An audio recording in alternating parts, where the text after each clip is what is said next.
السلام علیکم ورحمۃ اللہ وبرکاتہ۔ میں ہوں قاری ابو محمد محمد نبیل اور آپ دیکھ رہے ہیں ہمارا چینل لرن ود نبیل۔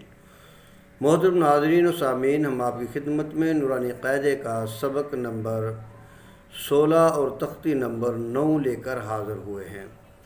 تختی نمبر 9 یہ پچھلے جو اسباق پڑھے گئے ہیں یہ انہی کا ایک حصہ ہے، جن میں کھڑی حرکات کے بارے میں اور کھڑی زبر کے بارے میں، کھڑی زیر کے بارے میں، الٹا پیش کے بارے میں، مد کے بارے میں، مد و لین کے بارے میں، تنوین کے بارے میں پڑھیں گے۔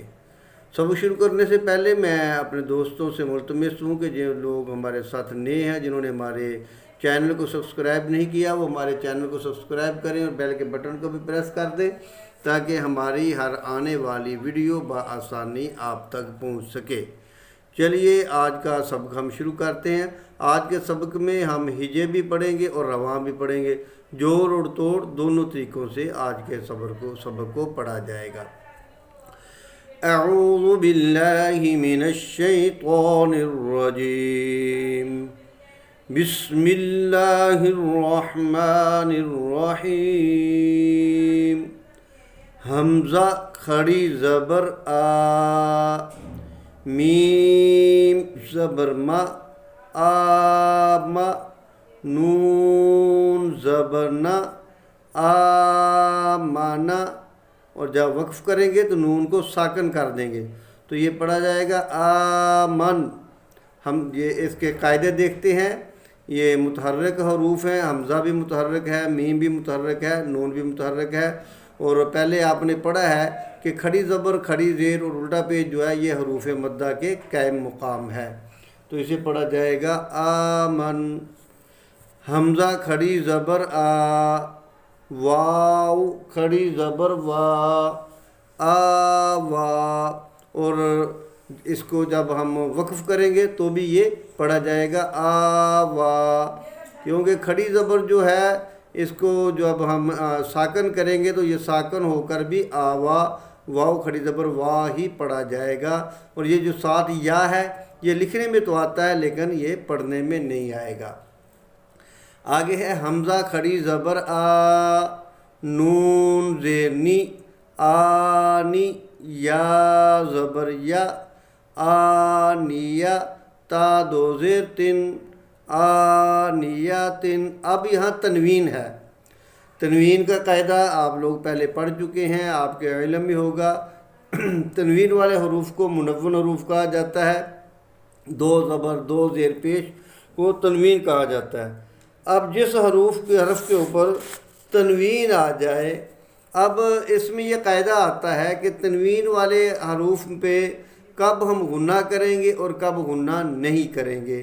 اس بات کو ہمیشہ ذہن میں رکھیے۔ پچھلے اسباق اگر آپ نے نہیں پڑھے ہوئے تو پچھلے اسباق کو ضرور دیکھ لیجئے تنوین کے بارے میں، تاکہ آپ کو علم ہو سکے۔ تو تنوین کے بعد اگر حروف حلقی میں سے کوئی حرف آ جائے اور ان کے ساتھ را اور لام آ جائے تو وہاں غنہ نہیں ہوگا۔ حروف حلقی اور را اور لام کے علاوہ کوئی بھی حروف آ جائیں تو وہاں پہ غنہ ہوگا، تو ہم اسے غنہ کر نہیں پڑھیں گے جب تک ہم یہ نہ دیکھ لیں کہ آگے کون سا حرف آ رہا ہے۔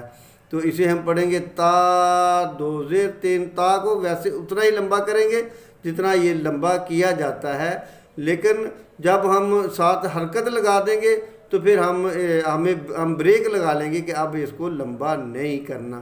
تو اسے پڑھیں گے تا دو زیر تین، آنیاتن، اور جب ہم یہاں اسے وقف کریں گے تا کو ساکن کریں گے تو تا جو ہے یہ ہا بن جائے گا۔ اسے پڑھیں گے آنیہ۔ آگے ہے حمزہ کھڑی زیر ای، لام کھڑی زبر لا، ایلا، فا زیر فی، ایلافی، اور جب ہم اسے ساکن کریں گے تو یہ پڑھا جائے گا ایلاف۔ اب یہاں پر ہم نے اسے ساکن کیا ہے، ایلاف، فا کو ساکن کر دیا، تو اب جب ہم نے اسے عارضی سکون دیا، یہ خود بخود ساکن نہیں ہے، یہ عارضی سکون ہے، تو اب ہم اس کے اوپر جو اس کے پیچھے جو حروف مدہ ہے، کیونکہ کھڑی زبر حروف مدہ کے قائم مقام ہے، تو جب ہم اس کھڑی زبر کے اوپر جو اس کو اگلا لفظ کو ساکن کرتے ہیں، تو اب کھڑی زبر کو جو حروف مدہ ہے ہم اسے مد عارض کے طور مد عارض بنا دیں گے. یہاں مد عارض کا قاعدہ آئے گا تو اسے ہم لمبا کریں گے. ایلاف وقف کی وجہ سے اتنا لمبا کیا جائے، ورنہ یہ ایک الف کے برابر کھینچا جائے گا.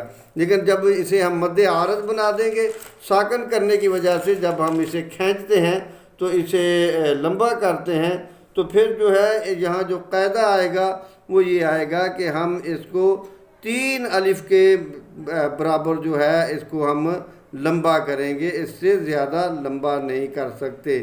تو اس کو ہم نے اتنا ہی لمبا کرنا ہے. ایلاف.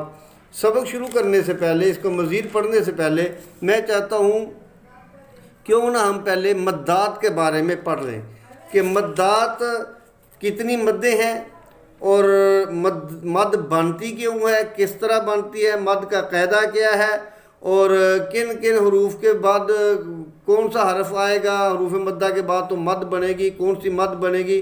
تو پہلے ہم یہ سب پڑھ لیتے ہیں، تو پھر ہم یہاں سے آگے سبق شروع کریں گے. تو سب سے پہلی بات یہ ذہن میں رکھیے کہ آگے بھی جیسا کہ یہ ہے جیم کے اوپر آپ کو مد نظر آ رہی ہے، تو ہم یہ دیکھیں گے کہ مد کے معنی کیا ہیں.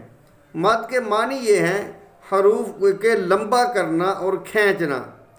آگے مد کب بنتی ہے، مد کیسے بنتی ہے، مد کے اسباب کتنے ہیں. تو مد کے 2 اسباب ہیں، 2 سبب ہیں جن کی وجہ سے مد بنتی ہے. ایک ہے حمزہ اور دوسرا ہے سکون. حمزہ اور سکون یہ مد کے اسباب ہیں جن سے مد بنتی ہے. مد یا تو حمزہ کی وجہ سے آتی ہے یا سکون کی وجہ سے آتی ہے. اب مد کی 6 قسمیں ہیں. ایک ہے مد متصل، ایک ہے مد منفصل، ایک ہے مد لازم، ایک ہے مد لین، ایک ہے مد عارض، ایک ہے مد لین عارض. تو یہ مد کی 6 اقسام ہیں. تو پہلے ہم یہ اقسام کے بارے میں پڑھتے ہیں، تو پھر ہم اپنا سبق شروع کریں گے. مد کا پہلا سبب ہے حمزہ. حمزہ سے 2 مد پیدا ہوتی ہیں، ایک ہے مد متصل اور ایک ہے مد منفصل. حمزہ سے 2 مد پیدا ہوتی ہیں، ایک مد متصل اور ایک ہے مد منفصل. مد متصل کب بنتی ہے؟ جب حروف مدہ کے بعد یعنی حروف مدہ آپ کو پہلے بتایا ہوا ہے، پچھلے سباق میں آپ نے پڑھا ہے. حروف مدہ 3 ہیں، الف، واو اور یا، یہ حروف مدہ ہیں.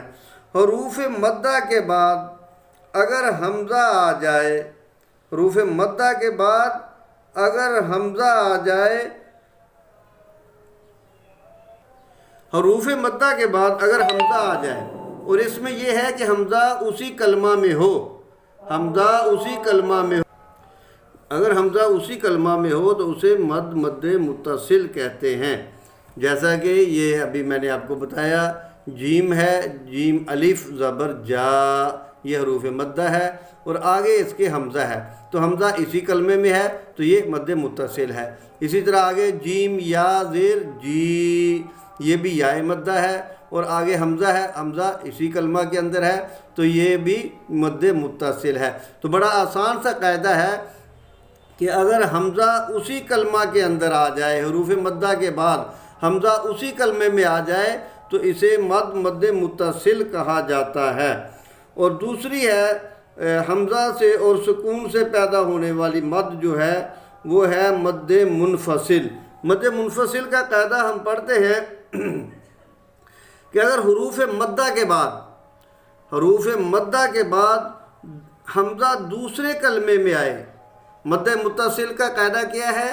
حروف مدہ کے بعد حمزہ اسی کلمے کے اندر آ جائے، جیسا کہ یہ جا ہے تو پھر یہ مد متصل ہے. لیکن اگر دوسرے کلمے میں آ جائے، اس کلمے میں نہ آئے بلکہ دوسرے کلمے میں، حروف مدہ کے بعد دوسرے کلمے کے اندر اپنا حمزہ آ جائے تو پھر وہاں مد منفصل بنے گی، جیسا کہ ہے یہاں نورانی قاعدے میں. تو اس تختی میں تو ہمیں نظر نہیں آ رہا، تو ہم اسے قرآن کریم سے دیکھتے ہیں.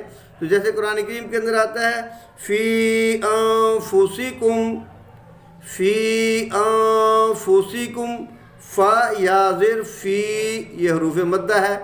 اب آگے ہے حمزہ نون زبر ان، فی انفسکم۔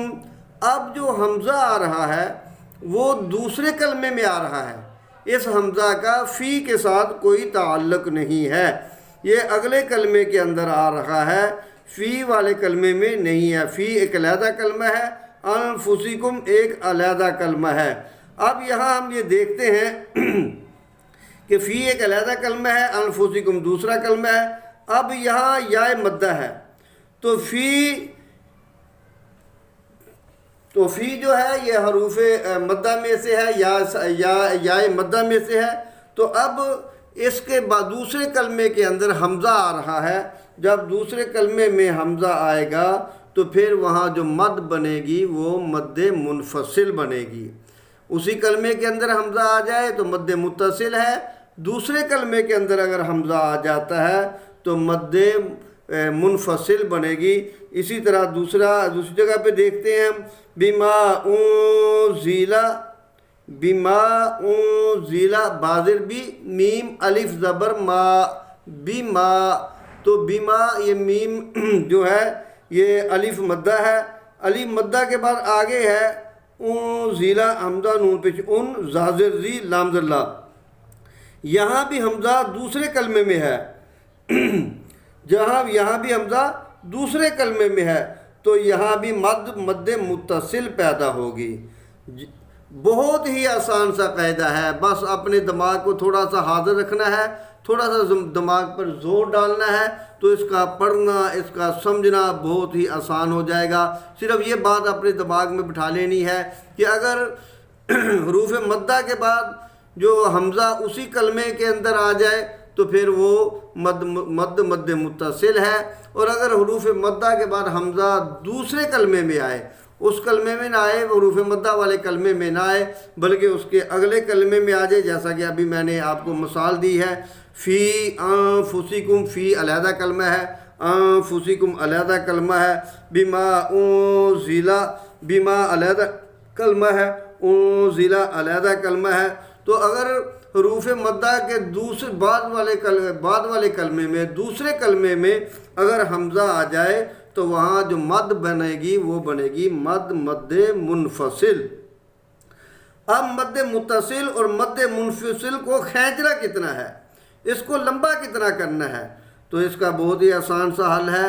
مد متصل اور مد منفصل کو 2 الف 4 حرکات کے برابر ہم لمبا کریں گے، یعنی اپنی 4 انگلیوں کو درمیانی حالت میں ان کو بند کر کے درمیانی حالت میں جب آپ کھولیں گے تو یہ 2 الف 4 حرکات کے برابر مقدار کے برابر یہ وقت جو ہے وہ صرف ہوگا، تو ہم اس کو 4 حرکات کے برابر ان کو لمبا کریں گے، جہاں پہ مد متصل آ جائے، جیسا کہ یہ ہے جاء، جیء، یا بما انزل، بما انزل میں دوسرے کلمے کے اندر جو ہے یہ حمزہ آ گیا، تو یہ مد متصل اور مد منفصل کا قاعدہ ہے جو ہم نے پڑھا ہے۔ تو ابھی اگر آج ہی ہم یہ اپنی 6 مدات کے بارے میں پڑھیں گے تو ہمارا سبق کافی لمبا ہو جائے گا، تو انشاءاللہ العزیز باقی جو 4 مدات ہیں ان کے لیے انشاءاللہ ہم کل پھر ایک نئی ویڈیو لے کر حاضر ہوں گے۔ تو میں اپنے دوستوں سے ملتمس ہوں اس ویڈیو کو بار بار دیکھیں، قرآن کریم کو کھول کر مختلف مقامات سے آپ اس کے اوپر غور کریں کہ مد متصل کہاں بن رہی ہے، مد منفصل کہاں بن رہی ہے، تاکہ اس کا پڑھنا اور سمجھنا آسان ہو جائے۔ ملتے ہیں جلد ہی ایک نئے سبق کے ساتھ، تب کے لیے اجازت دیجیے۔ السلام علیکم ورحمۃ اللہ وبرکاتہ۔